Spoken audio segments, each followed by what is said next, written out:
Well, look at what 2 to the Corinthians 10 says. We do not war according. 10:3. So for though we walk in what? What is today's theme? The flesh genre. So for though we walk in what? Say, I'm in the flesh genre.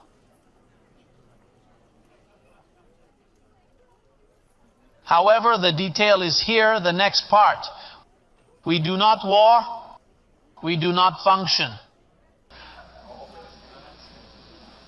According to which? You can't do it at all. Look, you can't judge yourself with flesh. You can't trust the flesh. You cannot even sanctify the flesh. You can't do much with flesh. And then you have a goddess in that flesh. And don't wait for further instructions because I can't tell you more. I have to deal with my flesh and you deal with yours. And I'm not interested in yours because it's no useful and mine is no useful either. What interests me is your spirit, which is the good one. It has to be strengthened. What I want is to strengthen your spirit so that you can deal with your shark, with your horse, with your donkey, with whatever you have on.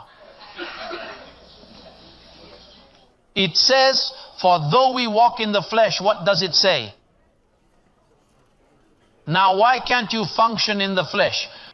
Why can't you ask for help from flesh with flesh? Can a psychologist help you?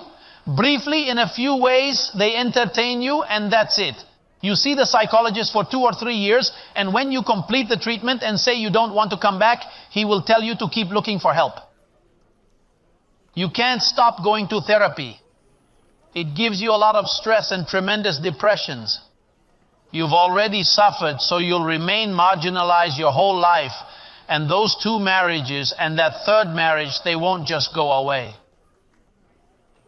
And then you leave feeling that you are fine, but you are not.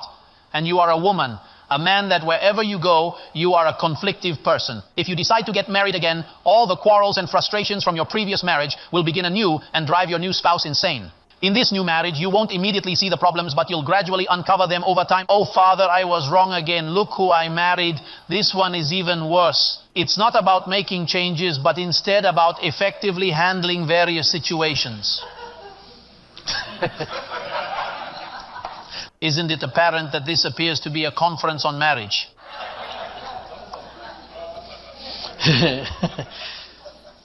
Look at what verse 4 says. For the weapons say weapons. What does a soldier need weapons for? To defend? Well, look, for the weapons of our warfare are not carnal. What does the system tell you? Fast. Get on your knees. Cry out. Lift up your hands. Do not let them down. Lift them up like Moses who kept them up. And when he got tired, Joseph came and helped him.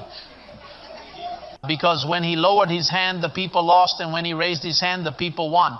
That was a pact with defects of symbols and things. And then they tell you fast, don't watch movies, don't go to the movies, don't go to the beach. You know, put on crinolines like horses so that you don't look over there because it contaminates your eyes and your sight. And from there, your weapons do not come out. You can do anything. You can fast for 40 days and you're even more carnal. You can ditch the TVs at home and it'll go worse for you because later you'll want to see it on a big screen.